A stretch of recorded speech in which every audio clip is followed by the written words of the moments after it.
it's been great. A lot of the same faces, but it's been pretty cool. Does it feel at all like 2017, just as far as, all the changes that happen to defense and all the rebuilding that you have to do?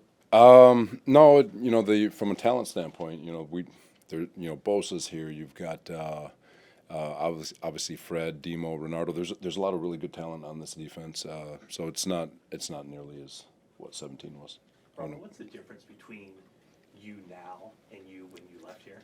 I don't know. Obviously I've gone through the head coaching stuff, and you learn a lot going through that. But I'm happy to be back in this chair where I get to coach a little bit more football and not deal with all the administrative stuff that comes with being a head coach. But the perspective, I guess, especially, and that's what was exciting about coming back. Just being in a building where I was once a coordinator and now having head coaching experience, to have that global view. So there's a lot of empathy for understanding what Kyle's going through and trying to help him out best I can. But so it's just, I guess, more experience. Was there a temptation to go somewhere else where you're working for another head coach or another situation? No, and I mean that. I have a tremendous amount of respect for this organization. Obviously, starting at the top with Jed, he's phenomenal. But Kyle, his family, John, Prague, they gave me so much. And during the first 2 years, if you think about those first 2 years as the coordinator in 17 and 18, it wasn't easy, and it could have been very easy for them to move on from me, and. So I'm indebted to this organization and to those men for the rest of my life. They stuck with me, and we made it happen. We did what we needed to do, and the rest is history. But I'm excited about the opportunity to get a chance to do it again with them. Has your defensive scheme evolved at all since you were here the last time? Yeah, for sure it's evolved. You're always trying to stay 2 years ahead of the offense, and when we went to the Jets, there was a lot of different things that we started to do, and even now, while we have some things from the Jets, there's stuff that has evolved over the course of the last 4 years here, and obviously with the league that there's stuff happening. So we've over this off season, a lot of really cool concepts, a lot of really cool things. So some things are the same, some things are the same from the Jets, some things are meshed, some things are coming in that's new. So it's like I said, we're trying to stay a couple years ahead. A lot of it may seem similar, but there's a lot of nuance that makes it different. When you try to stay a couple years ahead, what exactly does that mean? Does that mean that you have to kind of project where you think offenses will be? For sure. There's always trends with offenses, and you can get an idea of what they're trying to do and what they're trying to get done, and you're just trying to pick up on those trends. I don't want to get into too much detail, but you're always trying to stay ahead of them. Could you get into a little bit of detail with the younger guys? Obviously, a few weeks since the draft. What are you thinking of the rookies so far? Excited to get them out this weekend, for sure. A really cool group of kids that are coming in. All are going to have an opportunity to compete to get significant playing time this year.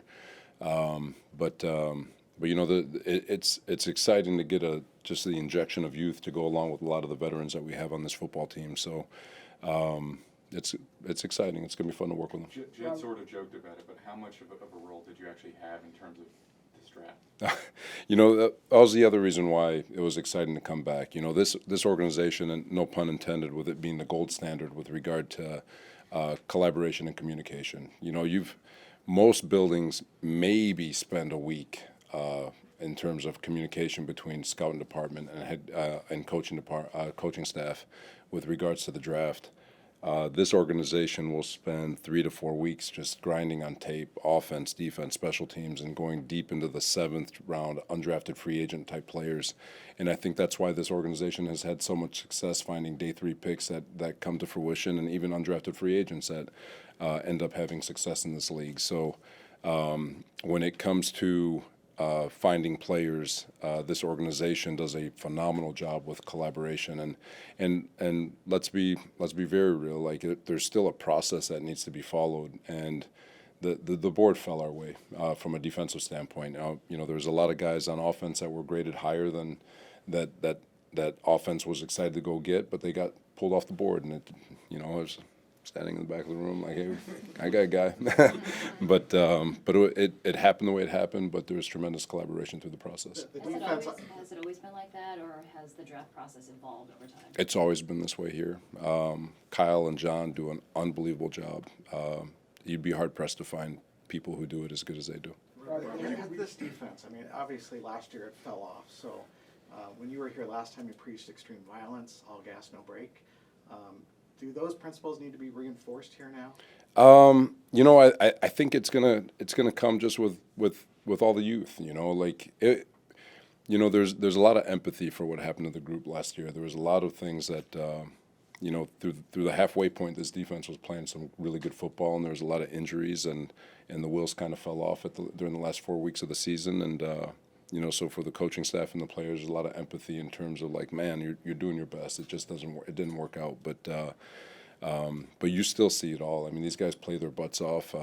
I thought Nick and those guys did a really nice job, and you know, it's just it's bringing in this youth, getting them caught up to what the standard is, and doing our best to uphold it. Robert, can you describe what your role was when you joined Matt last year, and did that new perspective help you for coming back to this role? Yeah, you know, I joke with Matt. I think it was more therapy for me than it was for him. You know, than I was a help for him. But it was just trying to give him a defensive perspective regarding looking at from an offensive standpoint, watching the defense, and giving them thoughts on rules and what may or may not work. But I'm again forever grateful for Matty for opening the door to this building and allowing me the opportunity to work there. Just because of the from a mental space, it was like I said, more therapeutic than anything for me. Following up on that, Robert, following up on that, when you took some time to kind of reflect on your time in New York, like what did you learn about yourself as maybe a man or a coach, a little bit of both? What did you take away? You know, it's you learn a lot. I've said it before. There is no handbook for a first time head coach. There's no handbook for first time going through life, right? So, you know, you learn a lot through the process. You figure out a lot about yourself. You learn you understand and pick up. If you look inward and you look in the mirror, you can identify some of the things that you did wrong and some of the things that you'd like to do differently. But yeah, there's anytime you get an experience that's different than the ones you've always experienced, it's you have an opportunity to grow, and so there's been a lot of self-reflection and growth in that regard. Coach, lean on some rookies this year. What would you like to see from those rookies in this rookie camp? Just come out and compete. You know, no expectations right now. It's they've got a long way to go with regards to understanding what we do. One, the standard at which we play, and the style of ball that we expect them to play, and then on top of that, you got the scheme and understanding all the nuance that we're going to ask out of them. And so they got OTAs, training camp, and it's going to be a crash course. And if any of them are worthy, they'll be on the field week one. Coach, a couple more guys. Anytime that you go from, in any profession, a 2 to a 1, going back to a 2 is not always easy. Was there ever hesitation or doubt, thinking maybe I should just sit out a year rather than go back to be an assistant and wait, you know, for another head coaching opportunity in a year? No, we're creatures of habit, man. I couldn't imagine waking up, and it sounds good. Wake up every morning, take my kids to school, go golf, and then go watch tape. But no, coaching ball was always the option one. Your first stint here. John and Kyle, you know, or whoever it was, reached out to you. Did they remind you, hey, remember, we could have fired you? He never has to remind me. It's always on my mind. Your first stint here, there was so much talk, especially after they signed Sherm, about tall corners, and obviously I think the high profile seems to have changed. Has the scheme changed a little bit to where that 6'1" to 6'3" corner may no longer be the exact prototype anymore?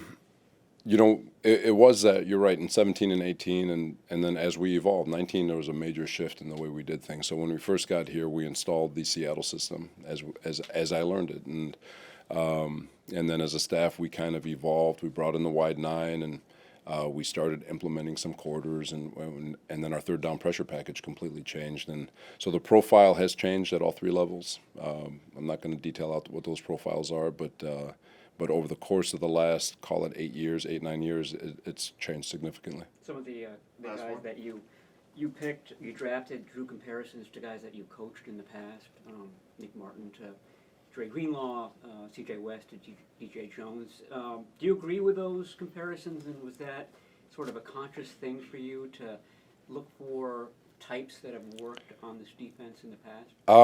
No, you're always going to have a comparable just to give people reference, but they're their own individual players. The way they'll be used, like for me, I don't want to pigeonhole any of those guys to being, even though those are great football players. Why can't they be more? You know, and so they have a unique skill set and unique traits that probably remind people of those players, but they're their own individuals, and it's going to be exciting to see how they turn out.